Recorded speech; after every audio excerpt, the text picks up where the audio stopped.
Here we are. It's UFC 311 fight week, and I'm giving you my picks and predictions for the entire card. I am 7-7 so far this year, but Makhachev versus Sarukian 2 is going to be a sick fight. I think Merab versus Umar is going to be all right as well.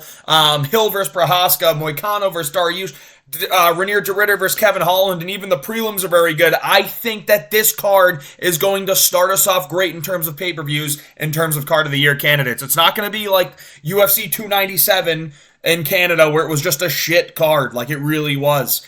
I think this card's going to be amazing. It's not going to be like UFC 310 where all the names are there but the performances aren't. This is going to be a banger. Make sure you tune in. I'm giving you my picks and predictions, and mind you, I am no longer the prediction king since I started for 7-7 last week. But I'm still going to give you the predictions, man. I'm going to let you know what I'm thinking. We're going to get back in the win column here. But I can't yap and be like the confident guy because I really did have a terrible week last week. I picked a lot of underdogs. Picked a lot of wrong ones. I did get a couple right ones, but I picked a lot of wrong ones as well. But let's start off. Tagir Ulanbekov versus Clayton Carpenter. Now, you know how I feel about the plus 250 underdogs. I actually think Clayton Carpenter is going to make this a very good fight. I think it's going to be very, very close. But I do think Tagir Ulanbekov is going to win a 29-28 decision. I could see a split decision here as well. And I actually think while Tagir Ulanbekov has really good grappling, really good submissions, the better wrestler, I'm going to go on a limb, dude. You guys might call me crazy. I think that Clayton Carpenter is actually going to be a better wrestler in this fight. I think he's going to be the one that actually gets it to the ground, and I just think Ulanbekov is just going to have moments where he's able to get up, sprawl, not accept position on the ground. I can see a weight miss from Tagir Ulanbekov. I know it says he's 5'7". I think that's cap. I think he's like 5'10". He's a good fighter too. Like he is. He subbed Cody Durden, I believe, in his last fight, which was last year. He's in the camp with Khabib, Islam, Umar. He's probably rolling with Umar a lot, especially considering Umar. They're on the same fight card. They're 10 pounds difference. I think Tagir is going to win this fight. I think he's just going to look better on the feet, and I think that's what it's going to come down to in terms of the decision. I also think if it's close, listen, Clayton Carpenter's 8-0. It's a pretty damn good-looking record. But when you got Khabib in your corner, you're probably getting the judge's decision if it's going to be close. But I do think Ulanbekov's actually going to do enough to win. I don't spy a robbery happening here. If I can see Clayton Carpenter keeping it very close. I can see Clayton Carpenter stealing the third round. I can see Tagir winning the first two based off the feet, being able to stuff some of the takedowns. But as round 3 comes up, I can see late round 2, Tagir getting tired, starting to fade, but the round still goes to Tagir because he's doing more damage, he's a little more active. But I think that Clayton Carpenter is going to win round 3, and I think it's going to be a 29-28 decision. Could be a split. It really could. But I think it's going to be a Tagir Ulanbekov 29-28 decision. I think Clayton Carpenter is really, really good. This is very, very tough competition. I think he deserves it. I think he's ready for it. But I just think Tagir is going to have the edge here, man. I think this is the card that this gym has had circled on the calendar for a damn long time. And I'm going to go with Tagir to win. I really think he's going to be able to use his kicks. That's why I think he's really going to win this fight. I think he's going to be able to use the kicks, the teeps. And I think that's going to have moments where Clayton Carpenter is going to be able to get him to the ground, timing those kicks and get takedowns. But I don't think Tagir is going to be accepting position on the ground, having Coach Khabib in the corner. It's hard to go against him. I'm going to go with Tagir to win a decision here. It's going to be damn close, man. Clayton Carpenter, I think is a very good fighter. And I think he's going to be something here in the UFC one day. He's 28 years old. I expect him to continue to get better, but I'm going to go with Tagir in this one. Moving on, I'm picking Bernardo Sapage. I think Ricky Turcios is fucking terrible, dude. I don't understand this hype that he gets just because he was on Tough. Like, he sucks, dude. He doesn't have power. His grappling's not that good. He doesn't throw anything with actual damage. He just fucking arm punches people and just throws shit out there to make it look like he's doing something for the judges. And Bernardo Sapage is good. Like, he's actually a really good fighter. Had a tough fight with Tagir Ulanbekov, and I know he got flatlined in a dangerous way. But, dude, that happened back in March.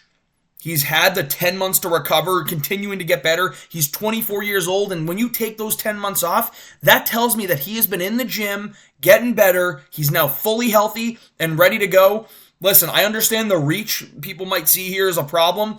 I don't think that's the case. I don't think Ricky Turcios is good enough with the jab to be able to keep Sapage at range or even use kicks to really keep him far away. I think Sapage is going to be able to get on the inside, be able to outbox Ricky Tercios, and I actually think he's going to be able to implement a grappling game very, very easily. I'm going to pick Sopaj to win this. I can see a submission here. I really can. I think Ricky Tercios has been submitted a couple times. I get Raul Rosas is, he's only been subbed by Raul Rosas. Lost a decision, won a split to Kevin Natividad when he literally just threw fucking punches at air the whole time. Lost a unanimous decision to Ayman Zahabi, looked terrible, and Zahabi's good. Won a split against High Stand that I'm going to be real, dude, it totally could have gone to High Stand. I don't think Ricky Tercios is good. I don't think he has any finishing capability, and I think the Bernardo Sopaj is just going to look much better in the cage, and he's going to win this fight. I'm picking Bernardo Sopaj. I think it's going to be an easy win. I can see him latching up a submission here. I really can. I can see him getting to the back and latching up a submission. This guy had moments where he was taking down Vinicius Oliveira. Other than that, listen, he's a finisher, right? He can knock you out. He can take you to the ground and pound you. Dude, he might get a knockout here. He might. I do think Ricky Tercios is a little bit more durable in terms of the knockouts. I think he's a little bit harder to knock out, even though I think he's a bitch. He does, yeah, he's got some submissions on his resume as well. I think rear naked choke is going to be one that we see here. I'm going rear naked choke, Bernardo Sopaj, round 2. That's how I can see it happening. I expect this to be an absolute ass whooping for Bernardo Sopaj. We're picking him. Moving on, Rinya Nakamura versus Muin Gafurov. I hate these odds for Rinya Nakamura. I don't think Muin Gafurov's that good at all. Rinya Nakamura has not looked that impressive since he's been in the UFC. He's been dominant. He's dominantly grappled everyone to a decision. It's just the finishing power hasn't been there. But if I'm going to be real, I think this is the fight that we see the knockout. I think we're going to see great ground and pound knockout here. I think that he's going to be able to take down Muin Gafurov pretty easily. I think he's going to be able to land a couple of really big overhands here. I'm going to go with a finish from Muin Gafurov. A finish from Rinya Nakamura. I really do think he's going to win this fight. I think he's going to win it pretty easily, if I'm being real. He's just a better fighter to me. What is going on with my fucking computer, man? Can we get into this, please? Sorry, guys. I don't know what's good with my computer right now, but we'll fix it. It's working now. All right, the page just needed to reset. But, dude, I really do think Muin Gafurov is just going to get smoked. I think this is the time where Rinya Nakamura gets a finish. He's taken some time off, worked really well in the gym probably, and I think he's going to be able to get takedowns when he wants, but I think he knows that, listen, dude, we can't keep fucking snooze fest decisioning everyone. I think he's a very good wrestler, much better than Muin Gafurov is, and I think he's more powerful than Gafurov. I don't trust Gafurov to get a finish here. So I'm going to go with Rinya Nakamura. I think he's going to win, and I actually think he's going to get that first round knockout that we've been looking for. Maybe getting a overhand right that wobbles, or he's actually a southpaw. Maybe landing the overhand left, and it's going to wobble Muin Gafurov, and then he's going to go in, get the takedown, find his way to top position, and just punch him until the ref pulls him off. I'm going Rinya Nakamura round 1 KO here. TKO on the ground. Moving on.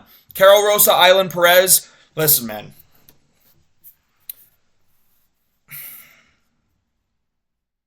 She make that thing jiggle. I understand. Listen, we all know what we're talking about when it comes to Eileen Perez, but I think she's outmatched here. I'm going to go Carol Rosa. I think low kicks are going to be a big, big thing for her in this fight. I think she's a much better striker. She's very competent in her takedown defense, and she's fought much better competition here. I'm going Carol Rosa. Listen, I'm a big fan of Eileen Perez. Big, big fan. Hope there's a lot of top position here, but I'm going Carol Rosa to win this fight. Just think she's much better on the feet. I think Eileen Perez is very hittable. I don't think her striking's that good. And listen, they're the same age, and Carol Rosa's far more battle-tested. Eileen Perez really hasn't fought that great a competition. Jocelyn Edwards, I get it. She's getting better, but Jocelyn Edwards was able to get up at times in this fight. Like, she subbed Daria Zalesniakova in round 1, but Daria Zalesniakova doesn't really have a grappling game. Just like, I don't like the comp that Eileen Perez has fought. I understand if this goes to like a decision and it's very close, it's going to go to Eileen Perez because all the judges are going to think that they have a chance. And I don't know what the fuck is good with the ESPN website that it's taking me to Dern vs. Ribas 2. Sorry that you guys have to deal with this shit computer that I'm fucking dealing with and I bitch about every week, but I think Carol Rosa is going to put a beating on Eileen Perez. It's going to be sad, man. But maybe she beats her up so bad we get a little extra jiggle. We're going with Carol Rosas to win a decision. I think low kicks are going to be huge for her here, and I think it's just going to open up the hands. And I think once the leg gets beat up from Eileen Perez, she's going to have a lot tougher of a time getting the takedowns. And Carol Rosa doesn't stay on the ground, and she is difficult to take down. So I'm going Carol Rosa to win a decision here. Moving on. Zachary Reese versus Azamat Bekoev. I'm going Bekoev. I think he's a much better fighter. Now hear me out. Zachary Reese is dangerous. Big dude, powerful, strong. He's pretty good at grappling, but he's very slow. And he gasses out super quick. Like, if he doesn't get the finish in the first round, I'm looking at this dude fight Jose Medina, and he wins with like a body kick to finish the fight in round 3. But dude, he took Jose Medina, who I think is one of the worst signings in UFC history, to the 3rd round. And yes, he beat the shit out of him the whole time, but dude, he was getting exhausted in that fight. Exhausted, and it wasn't too late in the fight that he was getting exhausted. He was exhausted by halfway through round 2. I think Azamat Bekoev, I'm going to fuck that up a lot. I think he's going to be able to stop the takedowns, and I think he's going to be very competent on the feet. He's 18-3. He's had competition in the cage. He's fought decent competition in there. And he's had the octagon time. Not in terms of the UFC, but he's had the time fighting in MMA, got experience. He's younger. I get the reach could be a problem here, but I really don't think it's going to matter. I think Azamat Bekoev is going to win, and I think Zachary Reese falls in love with his jiu-jitsu a little bit too much, and if he gets taken down, I think he's going to try and play the game and guard for a little bit too long. That's just not going to visually look good to the judges, and he's going to lose minutes there. So I think Bekoev's going to win this fight, and I can see him getting a late round TKO. I can see round 2, round 3 getting a TKO, with Zachary Reese tying out and just not being able to defend himself when he's on bottom. I'm going Azamat Bekoev, late round TKO. Moving on. Grant Dawson, Diego Ferreira. A lot of people are picking Carlos Diego Ferreira, and I think it is a really scary matchup for Grant Dawson, but I look at this and I go, dude, Grant Dawson's a heavy favorite. The odds makers are going to know why. Grant Dawson's also very good, and yes, he got chinned by Bobby Green. But dude, he dominated Rafa Garcia on the ground, which is not an easy feat. Like, it's hard to get him to the ground, and then to dominate him while he's there, not an easy feat. He neutralized Joe Solecki, who, I get it, we just saw neutralized last week when he was on the ground, but he's a slick jiu-jitsu artist. And I get it. Carlos Diego Ferreira's jiu-jitsu is very, very good. No internet again. Dude, this getting a little frustrated, guys. But you're looking here, and it's, yeah, he got KO'd by Bobby Green. I'm not calling him fucking King Green, dude. I'm not doing it. But then he dominated Damir Ismagulov, subbed Mark Madsen. I mean, that's really not that good of a resume now that I'm looking at it. Sub Jared Gordon, I think that's a really good win. And I think he's getting better every time, dude. He's 30 years old. He's in his prime. Diego Ferreira is 39 years old. I think it's tricky, man. Carlos Diego Ferreira is really, really good grappling, and I don't think he's going to be an easy guy to get down, but Grant Dawson finds ways, and he can take you down with a double leg. He can get to the body lock. He can trip you. Like, he's really, really good, and I think he is, while it's not the prettiest striking, he knows what he's doing. He works at he goes to a great gym at ATT, and we're going to talk about that in a second. They do a great job with those low kicks that I think he's going to be able to land on Carlos Diego Ferreira. And Carlos Diego Ferreira has been got that big win over Rebecca, which was unbelievable, great prospect, but like Rebecca gassed out. I don't see Grant Dawson gassing out. I think he's got good cardio, and I think he's got the right guys in the gym for it. And then we talk about this stuff, and it's like, look at all these guys he's fighting. Like, this is a bad losing streak here, man. KO'd by Gamrot, an ATT guy. Michael Johnson, he got KO'd by. Oh, no, he got his KO over Michael. Yeah, that was a sick overhand. Benny Dariush, he lost a split to, which was actually a sick fight. But this dude has fought a lot of guys out of this ATT gym, man. Gamrot. Pretty sure Michael Johnson's trained out of there for a bit, too. Poirier, like, he's lost to Poirier, who's fought out of the gym. Like, dude, he's fought these guys at the ATT gym that it's like, I think they know what they're looking at with him here. I really do, and I think that they've been studying for him. I'm going to go with Grant Dawson to win this fight, man. I think he's going to get it done. I think he's going to win a decision, and I think we're going to be in for an absolute scrap. This is going to be a fight of the year contender, man. I'm really feeling it. And I don't think it's going to be Grant Dawson dominating in the grappling the whole time. I think he'll have moments, but I think we're going to see that Carlos Diego Ferreira just doesn't accept the ground position, gets to his feet, is able to scramble, do some damage on the feet, but Grant Dawson's able to get some good leg kicks off, then end up hurting Carlos Diego Ferreira. He gets his jab going, and that works and helps keep mid-range. I'm going with Grant Dawson to win this fight, man. I'm going with the young buck. A lot of people are picking Carlos Diego Ferreira, but I'm going Grant Dawson. Moving on. Bogdan Guskov versus Billy Alekna. I'm going Bogdan Guskov. Don't know much about Billy Alekna. He could get a flash KO here, but I'm trusting Bogdan Guskov's chin. I'm trusting how physically strong he is and how much power he has. And he's on a hot streak. He's riding a high. He got a win over Ryan Spann. This guy's got the momentum. He's been preparing for a Johnny Walker fight, which is very difficult.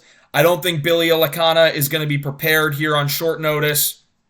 I'm going Bogdan Guskov. I think he's going to win this fight by KO in round 2. I can see Billy Alekna just going for everything in round 1. I'm going KO round 1 for Guskov. That's the pick. Moving on. Jailton Almeida versus Sergey Spivak. Now, this could be a tricky fight for Almeida. It really can be, and there are a lot of fucking heavy favorites on this card. It's like I'm trying to find the right underdog is going to be difficult, but I'm going Jailton Almeida. I think that Sergey Spivak is very good. Very good. He's good. He's not your typical obese, doesn't belong in the UFC heavyweight, even though, that's the heavyweight division. And I think he has good grappling as well. Offensively, I think he's going to struggle grappling defensively. I think Jailton Almeida is going to be able to put a little bit more of a pace on him. I think he's going to be able to use some of his striking here, but I also think he's just going to show us how good Jailton Almeida is. People forget how good he is. I really want to say the Joe Rogan voice, but I'm not going to keep beating that into the ground. That's only for special moments. But Jailton Almeida is good. He's a very, very good grappler. He's physically very strong. He's big. And he's relentless, man. This guy, and listen, I think people are going to have a really hard time beating Jailton Almeida unless they do what like Curtis Blades did, or if they're got lightning quick speed like a Tom Aspinall, or if they're that talented like John Jones. Like, I think Almeida's going to beat, everyone outside of Blades, Aspinall, Jones. I think he beats everyone outside of that, if I'm being real. So I'm going to keep that true here. I think he's going to find himself a submission against Sergey Spivak, and I think it's going to be in round 1. I'm going to go with... Listen, this guy, I call him the fat guy strangler for a reason, man. And Sergey's not like super fat, but he's a little pudgy. So I think the fat guy strangler strikes here again. I think Lois Griffin's going to be coming out of the woodworks going, oh my God, don't hurt my brother. Don't. It's not your brother, Lois. It's Jailton Almeida. I know it's really hard to get them mixed up because that's what Jailton Almeida do. He strangles fat guys. That's what he does. But I think Jailton Almeida gets it done. I think he's going to get a round 1 submission. I think he has one of those performances where we go, fuck, dude. Like, everyone's like, oh, fraud check from Curtis Blades, but it's like Curtis Blades is very good. Very, very good. We can't forget that. And like, listen, he got to fight against Aspinall after a win over Almeida. That means a lot. So I'm going Almeida to win by submission here in round 1. Moving on. Minus 1,300 for Peyton Talbot is ridiculous. This should be another minus. Again, it's like these are that big of a difference, but like a minus 600 favorite, like I'm okay with. I think Ronnie Barcelos is being heavily disrespected. But I think Peyton Talbot's going to get it done here. I do. And I think we're actually going to see one of these moments where like there is some adversity for Peyton Talbot to have and face, but I think he's going to be able to overcome it. I think he's going to be able to mix in some grappling in this fight, and I think he's going to get a knockout. It's not going to be in round 1. I'm going to go with round 2, late round 2. He finds the right shot against Ronnie Barcelos. I think he might have some trouble dealing with a low kick. I think Ronnie Barcelos is tough. I think he's decent, like in terms of skill level. But I'm going to go with Peyton Talbot, man. He's 30. Ronnie Barcelos is 37 years old. He's been chinned by Umar. Like, the chin has been cracked. We know that's possible. Peyton Talbot's fast. He's got good technical striking. And I actually think he's got pretty decent grappling as well. We might see that a little bit in this fight. And I know we saw it defensively on the Contender Series more of, like, he's not the guy getting into the ground. But when it gets to the ground, he's competent. I can see him struggling a little bit early. Not in the sense that he's losing the fight, but it's not, oh my God, Peyton Talbot's absolutely schooling the kid. I think he might have moments where he struggles early, gets caught a couple of times, looks a little lost for the first 2.5 minutes, gains his confidence in the back half of round 1, and then we see round 2, he starts putting on a little bit more of a masterclass, little mixing up the grappling and the striking a little bit, mixing up the punches, the kicks, and I think he's going to be able to find a finish at the end of round 2. I'm going round 2 KO, Peyton Talbot, but this ain't minus 1,300 like comfort right here. I think it's going to be a little bit trickier than people are seeing. Think Talbot gets it done. Think he's a very good fighter, but minus 1,300 is a little ridiculous to me. Moving on to the main card. Renier de Ridder versus Kevin Holland. All right, maybe I'm not going to go with any fucking underdogs on this card. We'll see when we get there, but I'm picking Renier de Ridder, dude. I think Kevin Holland's a quitter. I think he looks for excuses on why to lose. I think that people, listen, he can get submissions in the grappling and stuff, but he kind of accepts the position too much. Never looking to get back on the feet. He's kind of looking to get submissions, and then if someone's there able to dominate in the grappling, he's just going to sit there, get pissed off that he can't get up or get a submission off, and then look at the ref like, why aren't you standing it up, bro? Why aren't you standing it up? It's like, well, because Renier de Ridder's advancing position. He's about to get an arm triangle, and he gets an arm triangle, and then he complains after the fight. Well, I wasn't really trying. This dude finds ways to make excuses for himself time and time again in the octagon. This is not the 2020 Kevin Holland that was hungry going out there trying to win all these fights and look like a badass doing it. This is the Kevin Holland that's literally out there, and he's like, yeah, if I lose, I lose. I don't really care. I'm fighting for money, sure, but I'm fighting to be active. He's taking a fight 3 months later after a rib injury. Interesting to take that fight. Also interesting that you're able to turn around in that time. I'm kind of out on the Kevin Holland hype train. I like that the guy steps in and takes fights. I like that he yaps, and he's got a fun style when he wants to win. But dude, this guy goes out there and it's like he's not trying to win anymore, bro. It's not. It's like he's using fighting as a way. He's doing what chicks do. Where chicks use their MMA career to build their OnlyFans or to build their Instagram profile. Kevin Holland's doing that to build his stardom. He's being a fighter to build his stardom. That's what I'm seeing, man. I don't see the same hustle that I saw from Kevin Holland back in 2020 when he won his 5-fight win streak, went 5-0 in 2020. I'm not seeing that. I'm seeing a guy that looks for excuses so that way if he loses, he can say, yeah, well, this is the reason why I lost. It's not just because I was outmatched. And dude, we forget, man. I get the Renier de Ridders didn't fight the best competition and won, but he won. He was a double champ in ONE FC. Then he goes, fights a Gerald Meerschaert who is tricky and out-grapples Gerald Meerschaert and knocked him down in round 3. I'm picking Renier de Ridder to win this fight, and I think he can find a submission here. I think he's going to find a finish in the grappling, whether it's a TKO or a submission. I can see an arm triangle here again. That's what I'm thinking. I think he's going to lock up an arm triangle in Kevin Holland. Kevin Holland's going to tap out and be like, yeah, man, it's not my fight. Whatever. We'll see what comes next. I want to stay active for you guys. Can I get a woo-hoo or what? Some weird shit that he's going to do to try and act like, it's like, oh, it's Kevin Holland's world. He's been bothering me lately, man, because I was a really big Kevin Holland fan. Loved his activity. Loved how he fought in the cage. And it's just like, now it seems like he doesn't really show up to fight. He shows up just so he can say he showed up. Make a bag, go back to fucking smoking weed all day. That's what he does. So I'm picking Renier de Ridder. Think he's more committed to the fight camp. Think he has a little bit more to prove to people.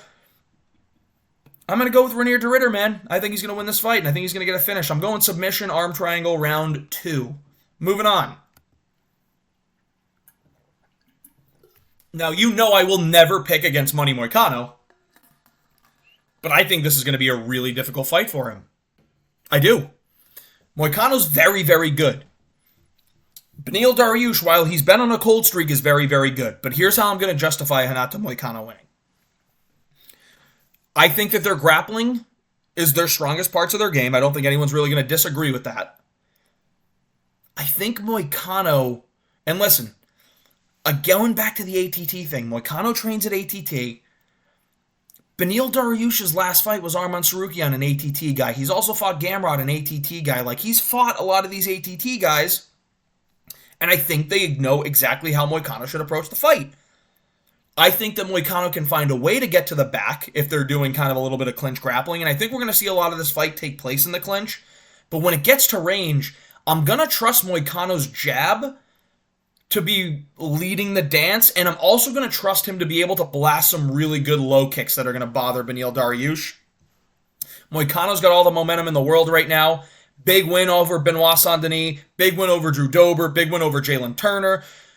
He's got all the momentum, whereas Beneil Dariush, yes, it's been against Oliveira and Sarukian, but he's got knocked out in the first round back-to-back.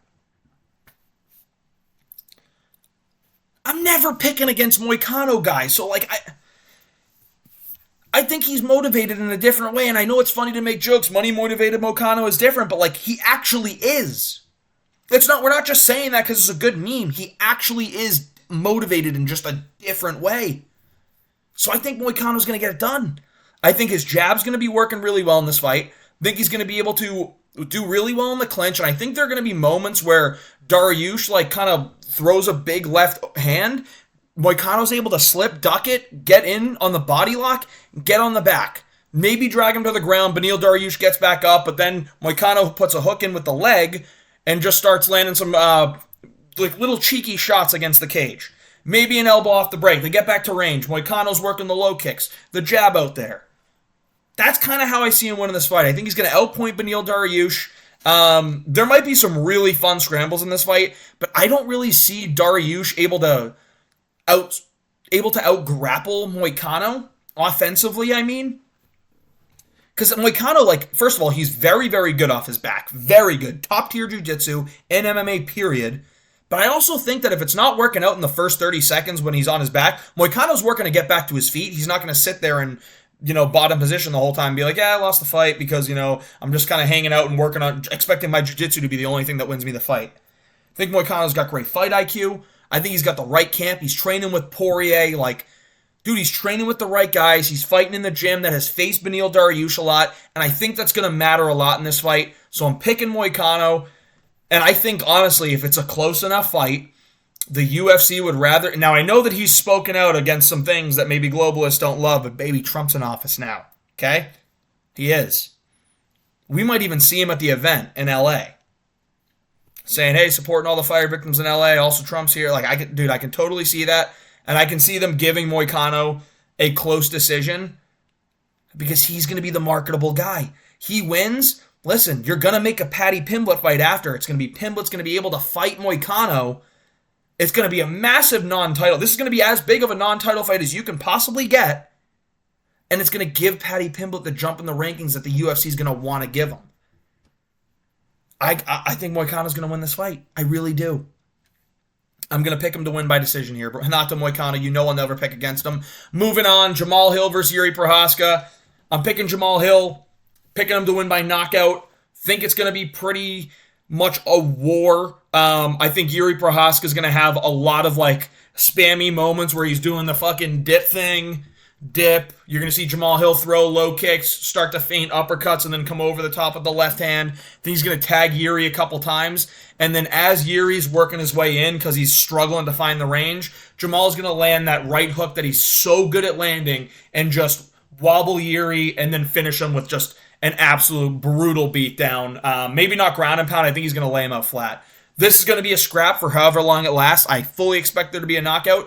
And don't get me wrong, there is 100% paths for Yuri Prochazka to get a victory. It's not in the grappling. I think Jamal Hill is very, very good at defensively grappling. And I think he's far more technical in the striking, and I think he's got more power, if I'm going to be brutally honest. Yuri's just got the strange kind of striking that if he hits you with something you're like, where the fuck did that come from? And Jamal Hill does do this, and people want to talk about, dude, Jamal Hill's got terrible defense. He really doesn't. It's just his front hand. He's a southpaw, obviously. It's just his front hand that drops low sometimes. And it does. It 100% does. And Yuri can catch him at that moment. But Yuri's not always in the range to, catch you if your hand's dropping. Yuri's kind of the guy, dipping and ducking and switching and doing a fucking Michael Jackson, hee, and, kind of just winging something crazy from down low and weird angles. I don't know that that's going to work against a Jamal Hill. I think he's been training for that. I think he's known about this Yuri Prochazka fight a lot. I don't think Yuri trains in the sense of, I have to train for this specific opponent and this specific skill set.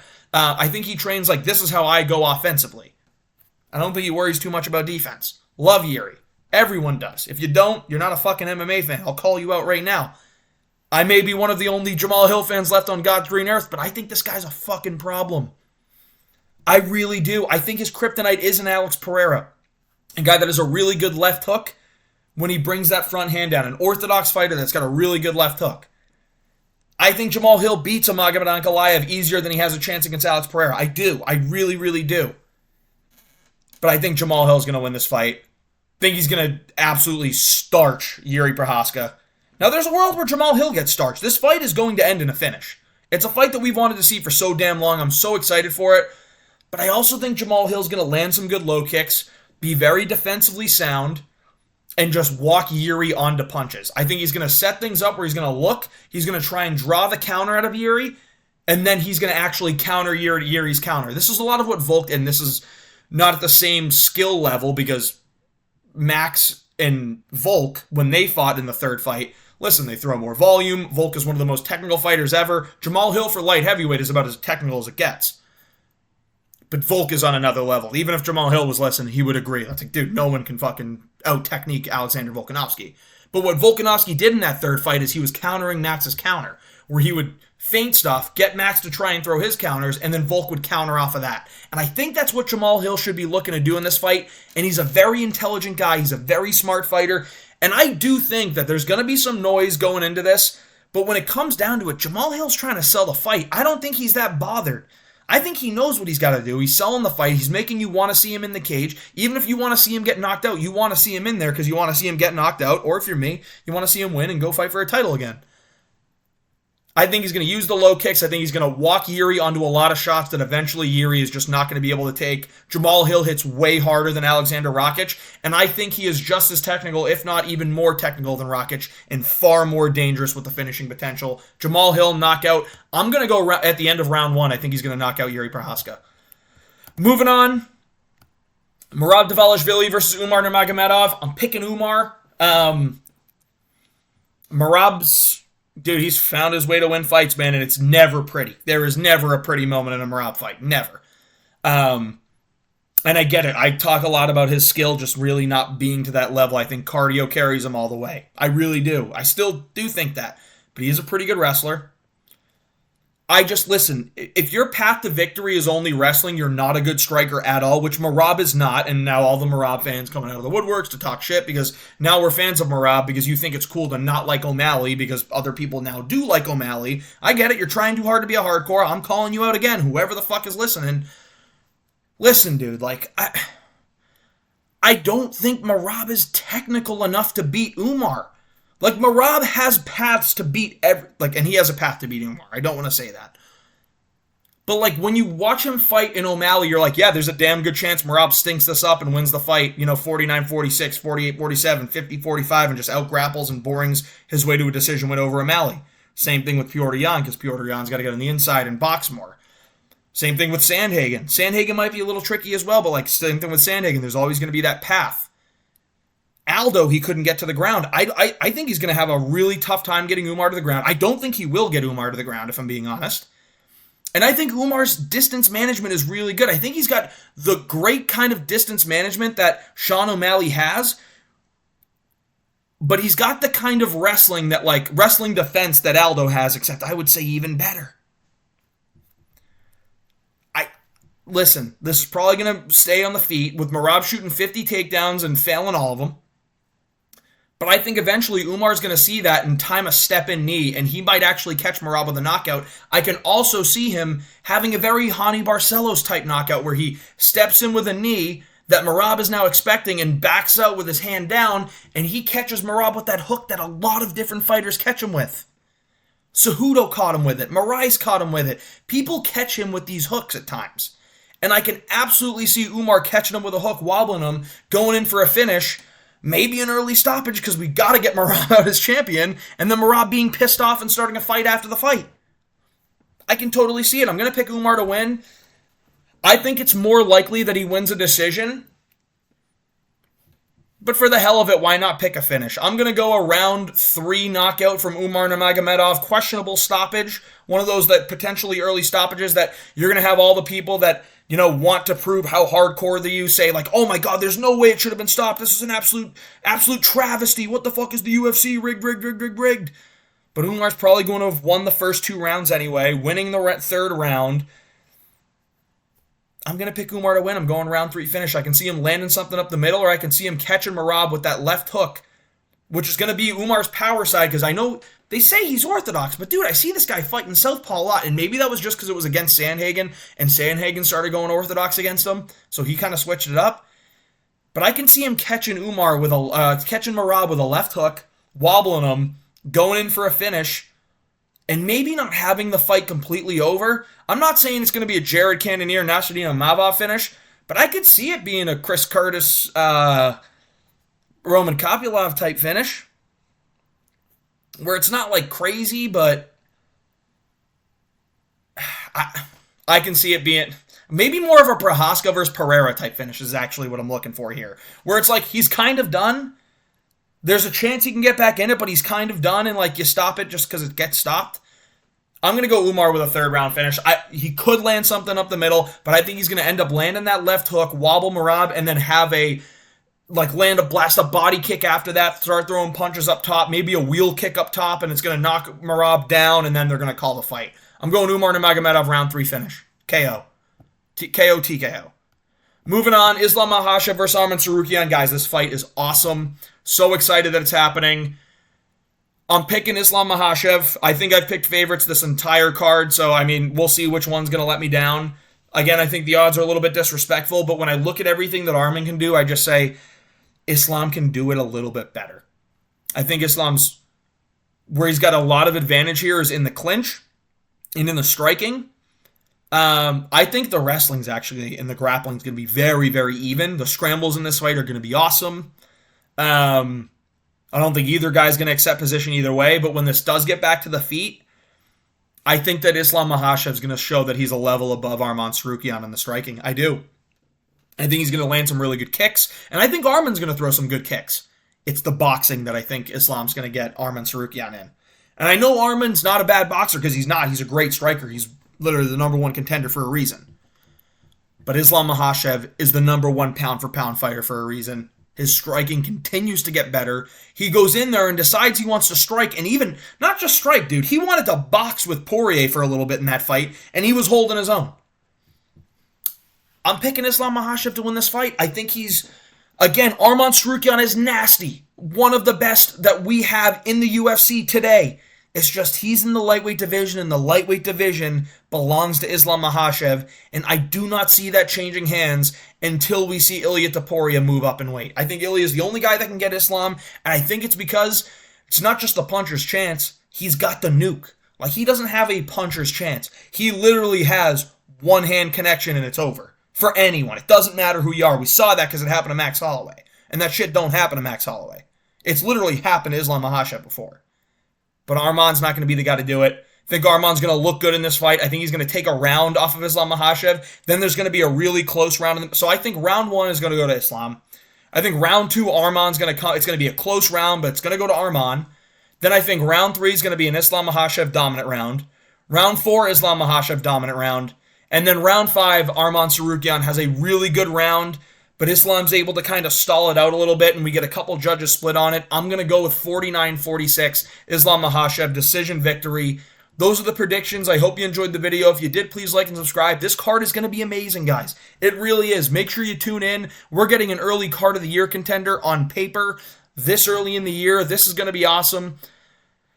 God, I can't wait. I've been waiting for a good fight card like this for so long. There's no way this one can't deliver, guys. I'm just going to say it right now. There's no way this one can't deliver. And if it doesn't, know I jinxed you and send me hate mail. I deserve it. Hope you enjoyed the video. If you did, please like and subscribe. It means a lot.